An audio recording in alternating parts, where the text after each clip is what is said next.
When the aliens first invaded, they nearly destroyed us. They will be back. There's greatness in you, Ender. The world needs you. You were bred for this. You see things in a way we can't. You alone can understand the enemy. You will be the one to save mankind. Ender's Game. Now let me start out by saying something about this science fiction epic that is so highly anticipated by everybody. It's not that long. And I know this because in the middle of the movie, well, what I thought was the middle of the movie, I got the munchies like a pot smoker. And I said, man, I got to get something to eat. I waited for a slow part to come in. Some old part, some girl came in talking to Ender, and I said, I don't need to watch all this cheesy stuff. I got up and I said, cheesy, I'll get some nachos. I came back in, and the credits started rolling. I was like, fuck! And yet it is actually 2 hours, right? This movie's like about 2 hours. Yeah, so. I don't even know how you thought that was the middle of the movie. I know. I was like, it seemed like he was all gearing up for like, all right, we're getting ready. Here we go. He had to wait that long for a slow point. That's the thing. Yeah, it keeps you on the edge of your seat. And, yeah, it's only slow after they reach the climax. And that's when Corey's like, oh, good. There's a chance for me to get out and get some food for the rest of the movie. I know. I'll beat the intermission crowd. The thing is, I wasn't thinking, man, I was hungry. You know, my mind was clouded by hunger. And I was also thinking, all right, based on a book, you know how these movies are. Twilight that's a bullshit book, and even that found a way to be 3 hours long. Hunger Games. I mean, you know, I had the Hunger Games when I was watching this. So I said, you know what, I can get something to eat. And I came back in, and it was done. But that's really giving the movie a compliment that it manages to move so long, because I'm going to tell you, I was hungry when I sat down 5 minutes in, but I said, I can't get up. I'm going to miss something. Well, you're lucky, because I had to piss like a racehorse the whole time, and I was like, you know what? As much as they're kind of gutting the actual book, because it would have been a pretty long movie if they kept everything in, I was like, I don't want to leave the seat right now, because I know I'm going to miss the climax, at some point. Can I tell you something why I don't feel sorry for you? Because you didn't pay $7.50 to pee. I paid $7.50 for those nachos, man. That was the other thing that killed me. Man, Corey it usually tries to eat well. Why is he getting these nasty, overly processed rip-off nachos? I was about to say. The last 5 minutes. I was about to say, no, you paid $7.50 to have a massive shit after we do this recording. As soon as that shit they call cheese goes right through you. I won't shit for 2 days after you know shit. I was going to say, that cheese, more man. like being paid to be constipated. Yeah. No, it's so smooth and creamy, but that shit gets hard as a brick when it's coming out your body, man. But Ender's Game, I guess I'm the only guy in the room who hasn't read the book. I read it.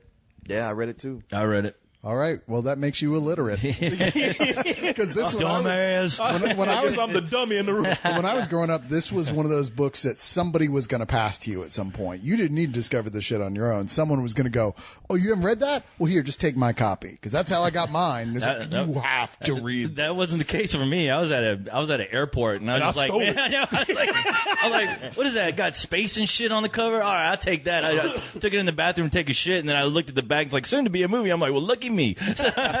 So you just read this, is what you're saying.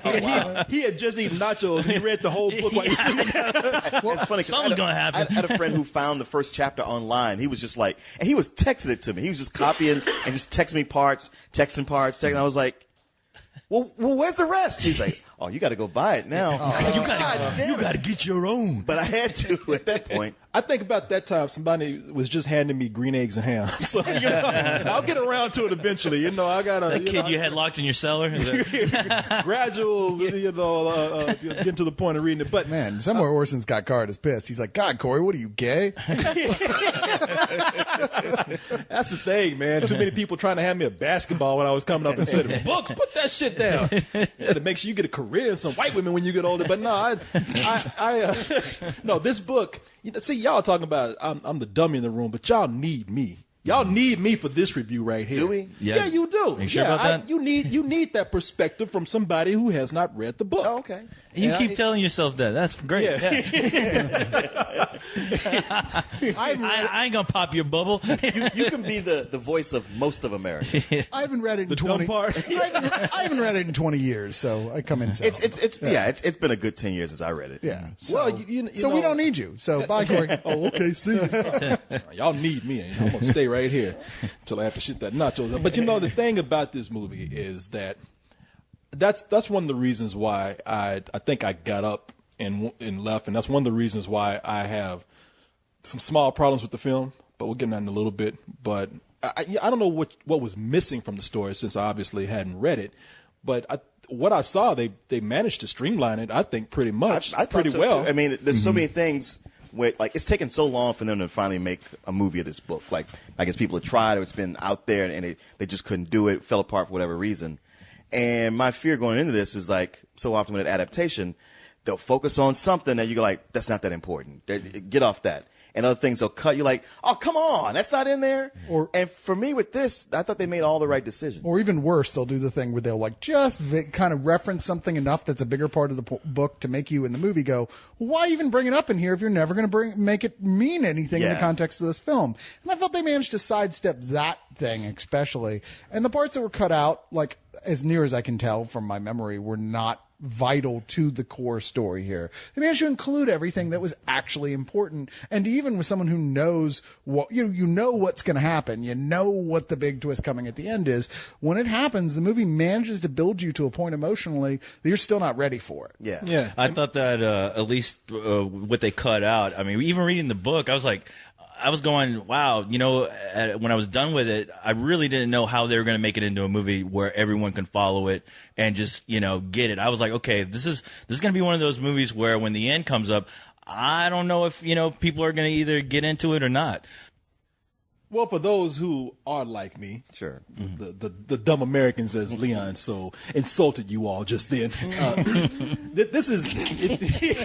I'm gonna manage to make you an asshole one way or another. But no, this is about Earth in 2086 being invaded by an alien race called the Formics. Nobody knows what they look like. Everybody knows they're just a bunch of assholes who came down and invaded us for some reason. Well, they're bug-like. I'm not trying to spoil that. I'm kidding. Look at it like, don't call me a spoiler. But anyway, they call them buggers because they are bug-like. But to make sure that this never happens again, they're training children to actually who are good at games and and they're very. What's the word I'm looking for? Who are very talented. There you go. That's the word. and if it's funny. I heard somebody asking me about this in the trailer, saying, "Well, that's just kind of stupid. Why would they use kids?" I'm like, "You clearly have never played Call of Duty on." Yeah, I'm like, because kids play fucking video games. And they said that. Like, these kids are like, Because so much no one better. can insult those aliens' mothers like kids. I know. Yeah. I'm surprised that one of the human ships didn't come down and teabag one of the alien ships right after it blew it up. It is funny that they figured that out, though, in 1985 when this book came out. Yeah, true. Yeah, it took an alien invasion to realize just how brilliant video game kids are. But they say, all right, these kids are very talented, they're very alert and aware, and their motor skills are very advanced. So they're training kids at a very early age to try to prevent another invasion happening. We need minds like yours, Ender. Young people integrate complex data more easily than adults. If there's a chance that because of you, the Formics might leave us alone forever, then I have to ask you to come with me. It's what I was born for, right? And they find this brilliant kid who has a brilliant sense of strategy named Ender Wiggum. Wiggins. Is it Wiggins? Wiggins. I was going to say, is he any relation to Officer Wiggums from the Simpsons? No, Wiggins. Or Mrs. Wiggins from the Carol Burnett show. But Ender Wiggin, and they find him, they take him off of Earth. They say, this kid is so brilliant. You know what? We're going to send you to the best school in the world, Battle School. And it's the best school in the world because it's not in the world. It's in space. They take the kids, put them in space, and they treat them just like soldiers. And that's the reason why I think that this movie works for the most part, because it involves video game playing, kids who are being put out in the middle of battle, kids who are telling adults, don't fuck with me, and the adults is like, okay, kids really are going to relate to this movie. It's almost like a cross between The Last Starfighter and Children of the Corn. Like The Last Starfighter, it is one of those fantasies that every kid has of, like, when you're playing a game, you want to get so submerged in the game, you really do feel like a hero in them. And I think that's where this book wins over a lot of people, is that, when you're introduced to Ender, I mean, you do see a bit of him in yourself, as far as just, the kid that wants to stand up to the adults when they obviously can tell that they're being talked to like they're dummies. Yet the kids knowing that they are humanity's last hope, for the future. Well, the brilliance here is that it's a movie for adults that brings out the kid in you, that makes you remember these things, makes you feel like Ender, that part of you like, oh yeah, that kid with all his potential, building up, going through the ranks, climbing up level by level. And for the kids, who of course that speaks to anyway, it's a cautionary message about adulthood and that nothing is as simple as it seems. A lesser film, a lesser story would have had just like, yay, evil is destroyed, we win. And this film isn't one of those type of films really ultimately at all. We're dealing with a film that asks you to think deeper than that about what it means to be in combat with someone. You could even look at this as kind of an anti-bullying polemic, really. Oh, shit. Absolutely. This is like somebody like Orson Scott Card watched The Last Starfighter and is like, that's some bullshit. Let me show you how this is done.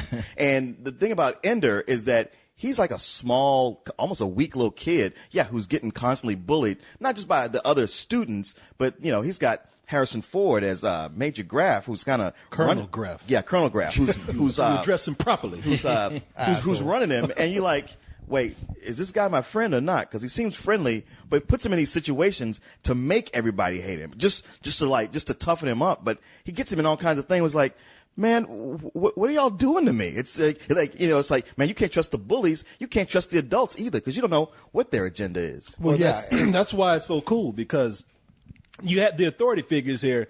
They come from different directions. You have Harrison Ford, as Colonel Graff, as you just said, who is rough on these kids. Viola Davis, on the other hand, is very sympathetic. She has to evaluate the psyche of these kids, and she's coming in saying, these are kids, and you're not treating them. And Harrison Ford is just like, bullshit. This is dangerous. This is war, and I don't give a fuck. And it's cool, and it's funny because Harrison Ford, while Viola Davis is just feeling sorry for these kids, Harrison Ford watches these kids beat the fuck out of each other. He's like, fuck yeah, bite him in the ass, eating popcorn and shit. So many things in this movie are symbols for the war within Ender himself, between sort of compassion and the guy who does what needs to be done ruthlessly. Even his brother and his sister represent those things. Colonel Graff and Viola Davis's character represent these things. We see it up here all the way through the movie, because ultimately the struggle going on is the one within Ender himself, who is, the one, if you will, in any number of science fiction movies, but here he's him because he is that mix of like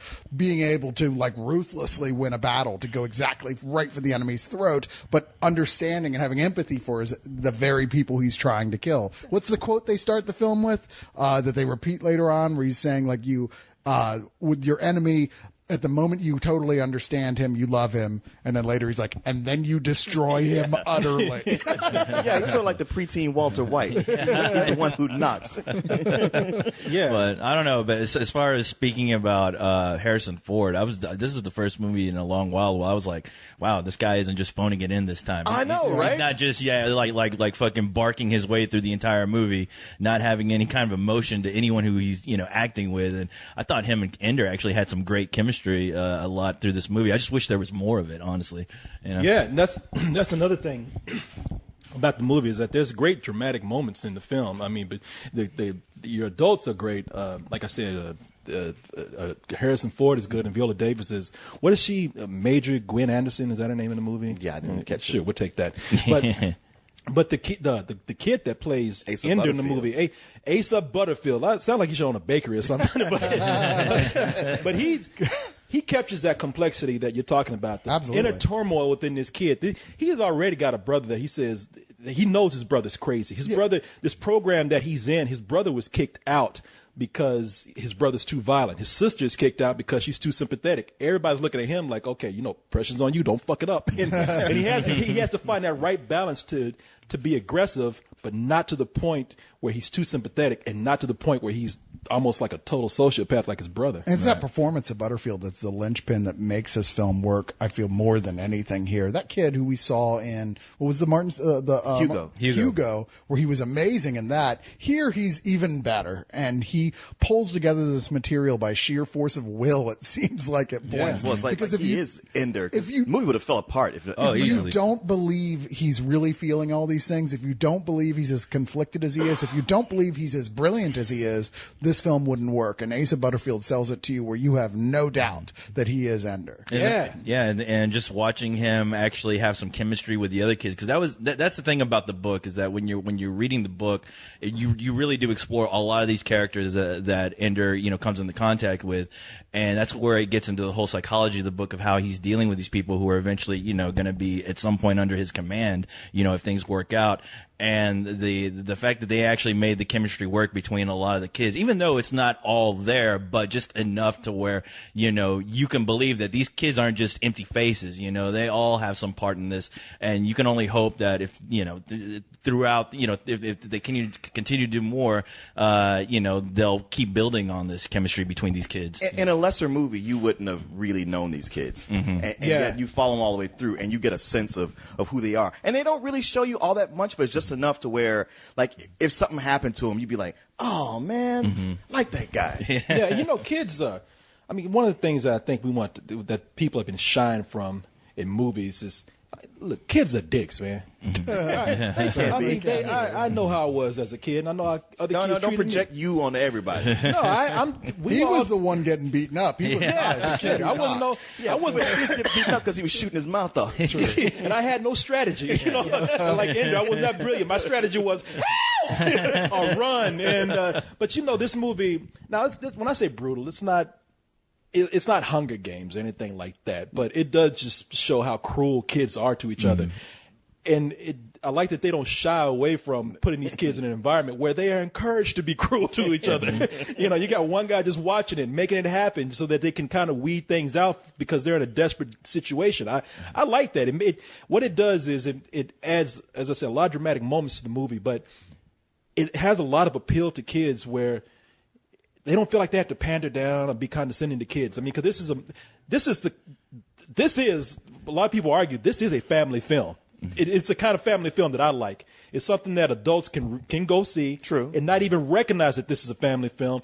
And they don't have to shy away from violence to kids because that's going to make them go crazy and shoot up a school or something. And that's why it worked in the book as well. Because it's all there for a reason. Those kids aren't just being bullies, to be bullies. They just who they are comes out. Yet that there's a lot of manipulation going on into the overall, what they want to turn this kid into. So I like that they still pay attention to that story and make it intertwined, instead of just them being asshole kids with no reason whatsoever besides the adult to come in and go, you guys stop doing that, and then walk away. No, it's all for the bigger picture. It's funny that it's kind of anti-Heinlein, and that Heinlein would write a story where it's all like pro, everyone pull together, do what you're told, and this is like, no, that's a bad idea. When that happens, sure, things get done, but bad shit happens out of it. We forget about what it means to be human. Oh yeah. What you were saying earlier about this being a family film, I couldn't agree more, because this is the type of film kids are going to be enjoying, and then they'll get to the third act. Well, fuck you then. Wait a minute. Did you just say you agree with me? I agree with you. They get to the third act and they'll go, okay, this is exciting, but I'm not entirely sure I understand everything. And they'll ask their parents. I witnessed this standing out of the theater, little kids coming out and talking excitedly with their parents, and their parents explaining to them what happened, and then, and sort of like, it's like a morality lesson, really. Yeah. And it was really interesting to watch. I think in that sense, very much so, is this a family film. You know what, man? It's funny because you talk about how you watch kids enjoy this. And behind me the whole time, there were a bunch of kids who were talking the whole time. And normally I would get irritated. But it was just something hearing about how much they were into it. Because it weren't like they were making jokes or anything. They were actually into the movie. And those guys behind you, I could tell, because I had a few people behind me too, and in front of me that obviously read the books. So that's why Summit is distributing this, because they're looking for another Twilight eventually. But yeah, I found it interesting because it's a book from 1985, and you wonder, sure, kids are all aware of, you know, the Hunger Games, Twilight, this generation of books that are catered to that demographic of people. Yet the fact that, you know, they're jumping on the series that came out in 85, I thought was pretty cool, and they're really fucking into it. Because, yeah, I heard that kid behind us who just wouldn't shut up for a little while, but you realize, oh, he's just really into this movie and this character. I mean, you even heard people before the scene, when the scene was going on, and you knew something was coming up, you'd hear people kind of laugh because they saw it coming. Yeah. And that when they got it right on the film, they're like, it's almost saying, they got it right. They got it right, everybody. That shit right. I know that shit. They got it right. I read that about 5 times. But you know, man, and it wasn't just boys; it was girls that were into it too. Mm-hmm. And the movie shows a lot of. There's a lot of multiculturalism. You know, a lot of genders, a lot of races of people that they represent, and a lot of girls in the movie too. Strong female characters. They're not the leads or anything, but they show them doing cool they're involved, and that's Haley Steinfeld from True Grit, who was nominated for an Oscar, is in here as kind of the primary female character in here, and it's great to see her. Whereas Abigail Breslin, who's also been nominated for an Oscar, plays Ender's sister. They were very good, and man, like again, I can't praise that kid Asa Butterfield enough, man, because Asa. You'll get his name right eventually. No, just Asa. Anyway, Asa Butterfield. Asa Meyer Wiener, Like, Asa say it like I want to. Exactly. Is there any wonder why I didn't read this book now? But you know what, guys, real quick though, what we were all just touching upon as far as how many just everyone we noticed, the different genders, the different races in this movie. That's the one thing that really got me behind this whole controversy behind Orson Scott Card. I mean, because we can't talk about this movie without acknowledging the fact that a lot of people were trying to make sure this movie was not ever going to be seen. Sure. Because of the controversy behind him, and you know, him being just not liking gays. Yet that's the thing that always perplexed me, because this movie almost like is a message to, you know, just to not be so, you know, not to think that way, as far as just accepting people for who they are and what they're about, and destroy them. I too was baffled to find out how the author felt after reading this book. I'm like, this book so goes against that. You know what? It's funny too, because it's. I'm reading this right now. Okay, not only did he say the gay thing, but he wrote some weird fantasy story or some Tales of some Alvin real Maker scenario about now that Obama's in charge, all these black urban people are going to rise up, or at least people of a dark color and who are urban of nature going to rise up and go against white people. And I'm thinking, this guy sounds kind of like a racist, definitely a homophobe. But back in like the late 90s, he was giving really weird recommendations for the casting in the movie.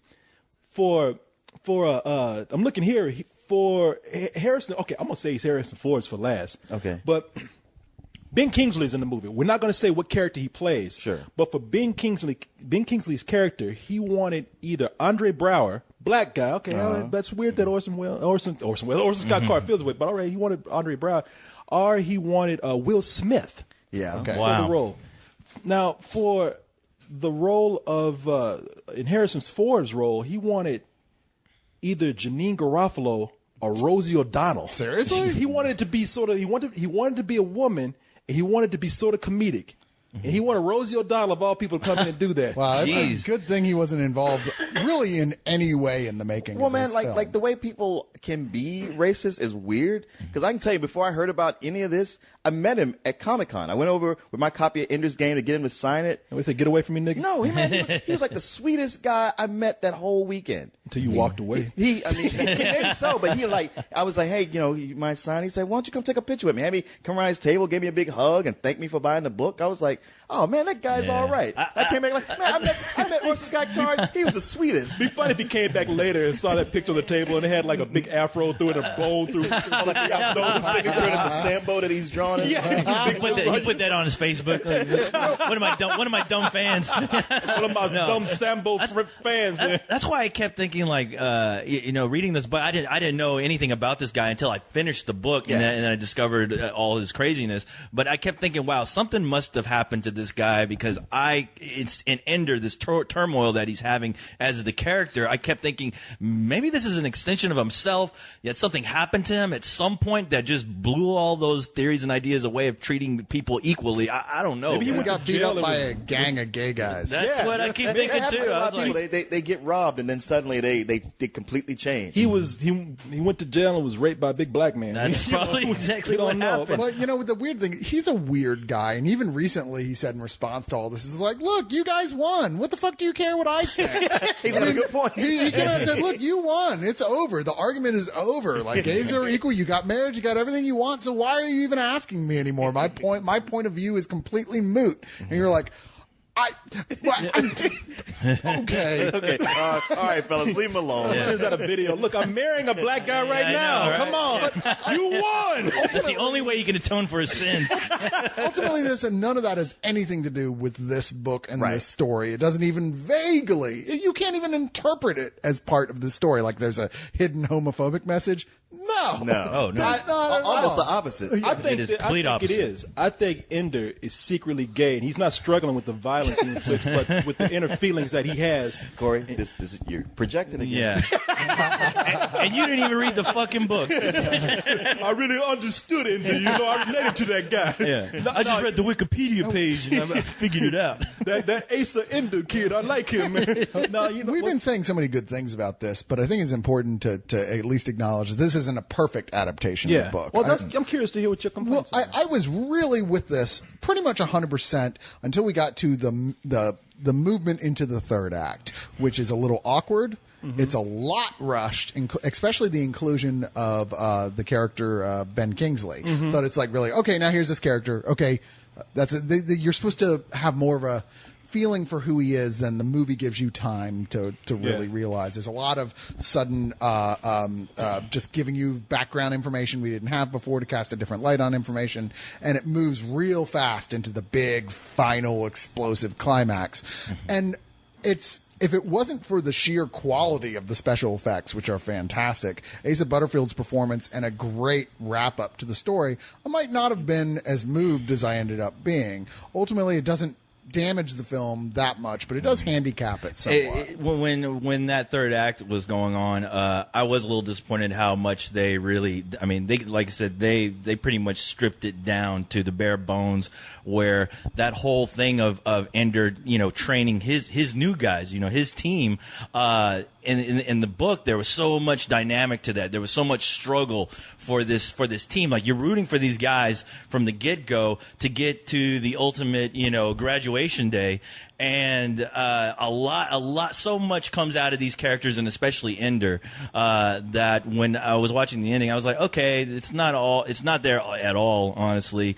But okay, I guess, you know, it is almost a 2-hour movie, but I still get the gist of it. But yeah, I wish they would have expanded those battles a little bit more to introduce more character into those kids. Wouldn't have minded. Honestly, this is the type of film I wouldn't have minded an extra 15 minutes or so. I wouldn't have minded an extra hour. I wouldn't mind it. Yeah, but then Corey would have missed the end completely. No, you would have seen the end. I wouldn't have minded an extra hour either. I would have felt my nachos were justified. Yeah, exactly. But what about you, young man? I didn't have that problem like you guys had. I see what you're saying about all that not being there, because I do remember like what a struggle it was when you're reading it.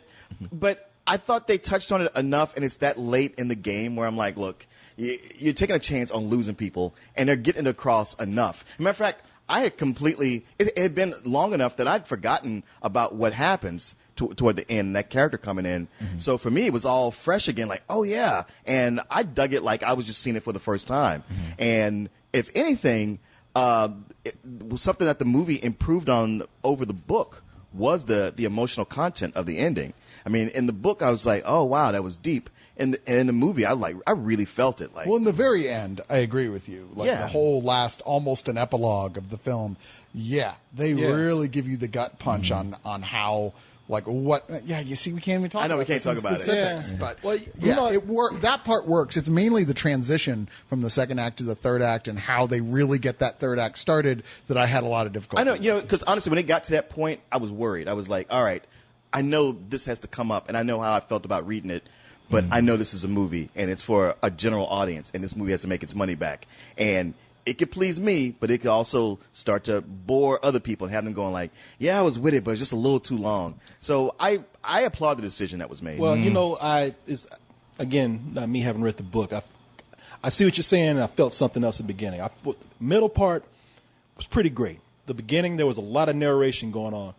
And I got the feeling that, all right, you're really trying to condense a lot of stuff right here with this narration. And even if I didn't know this was a book, I would have felt like there's a lot of story here that you're trying to rush along.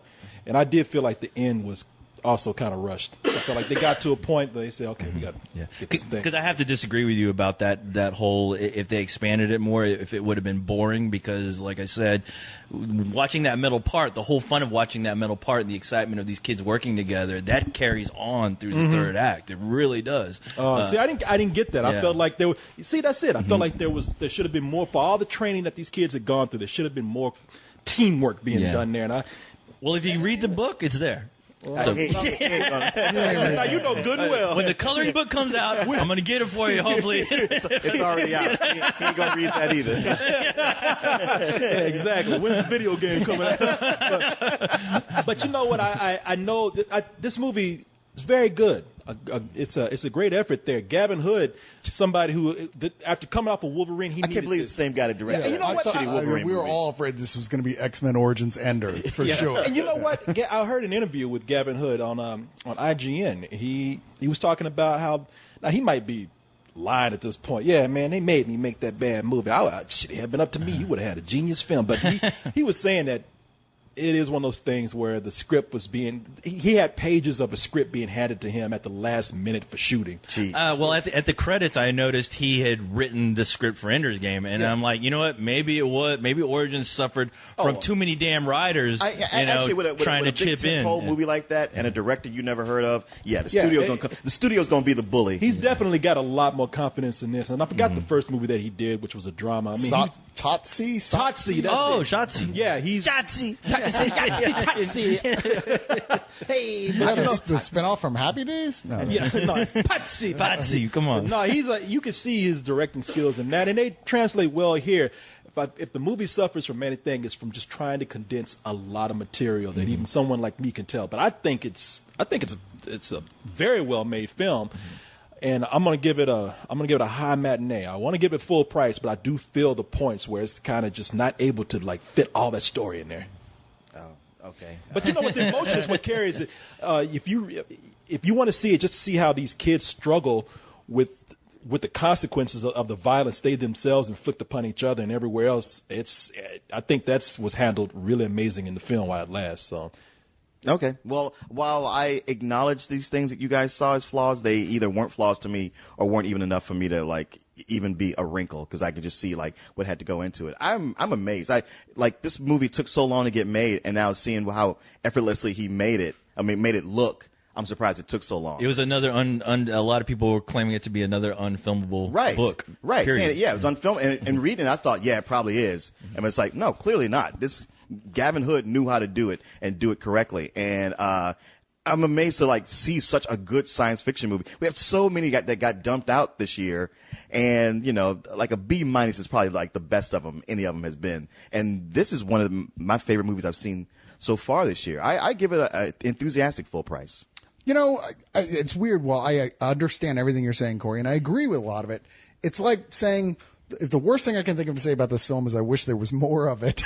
It's not such a bad thing to say. Yeah, at points it does seem a little rushed, but it never makes you go, it's not like the Hunger Games where you go, wait, this arc of these characters and their emotional content doesn't make sense because of stuff that's missing from the book. I never felt that way here. It was just, there are points that I know were a little more fleshed out and were a little more character detail, but that weren't essential, that were missing. Some parts were just kind of like I said, that transfer part from the second to third, and the fact that the third act really has a lot more stuff like the second act of watching them sort of build towards the climax and learning what they're doing. Yeah, I missed seeing that. I would have liked to have seen more. Once again, not essential for this kind of movie. But I came out of it at the end going, wow, that was a thoroughly enjoyable sci-fi action flick with both brains and brawn in equal measure that's going to please, I think most people. It's got something for everybody, and I give this a full price. I'm right there with you guys as far as the full price guys go. Not this douche who didn't read the book. I ain't hanging out with this asshole. Just means I got more insight than you as a moviegoer. No, but I mean, I see your complaints, but I mean, they were just minor flaws for me because overall, yeah, I'm just judging the movie overall, seeing that they got the character right, seeing that all the characters were pretty spot on. I mean, it was a thoroughly enjoyable, thoroughly entertaining, and just a really fun and interesting sci-fi movie that, brings a lot of context to the material that a lot of kids, young and old, are really going to dig. And, yeah, I think that's deserving of a full price, definitely. And plus, it's like we have so many science fiction movies this year, but they were all the same thing. They were all that same kind of post-apocalyptic 9/11 porn. Yeah. Well, very much very formulaic. Sure, a lot of them were fun, but they were not terribly unpredictable. This was like not following a formula that you're used to seeing in films. At all. Yeah, I would disagree with that. But oh, here we go. It created the formula. I'm not allowed to say because it's near the end of the film. I'm not gonna. I will not complain no more. Yeah, you left and missed the most important part. Yeah, you're too busy getting your nachos. Yeah. How did that plot go for you? While words were coming up, I'm like by the credits roll. What I missed? Oh, man, this movie was some bullshit. The end to die. I told Corey everyone dies. When it's over, what will be left of the boy? What does it matter if there's nothing left at all? If you don't try, then we will all be lost. I'll do everything I can to win this war. If you succeed, you will be remembered as a hero. He's abandoning his entire fleet. He's in command. There's no stopping him now. In 3, 2,